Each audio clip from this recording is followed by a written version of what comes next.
I was so proud to see Donald Trump traveling to Mexico on such short notice, meeting with the President of Mexico, having such a productive and constructive first meeting, and coming out recognizing a range of areas where they can agree. The importance of national sovereignty and borders, the importance of ending illegal immigration that they agreed on, the importance of modernizing NAFTA, stopping human trafficking, and of course disrupting and ending the flow of illicit drugs. Those were all very, very significant basis of agreement, and I think the American people should be encouraged by that, to say the least. But with regard to the wall and the discussion of the wall, I think both parties, I've been told, knew before the meeting where each other stood on that issue, and this meeting really wasn't so much a negotiation, John, as it was the beginning of a relationship, and I think it was an unqualified success.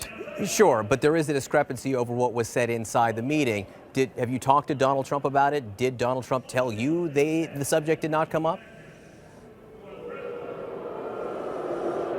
Well, what I've heard is that a whole range of topics were discussed in the meeting, and the subject of the wall was discussed, but getting into the details and negotiations about paying for the wall, it really wasn't that kind of a meeting. Donald Trump is an experienced negotiator. He knows that everything in a business relationship or now in a diplomatic relationship begins with relationship, with getting to know people, finding out where there's common ground.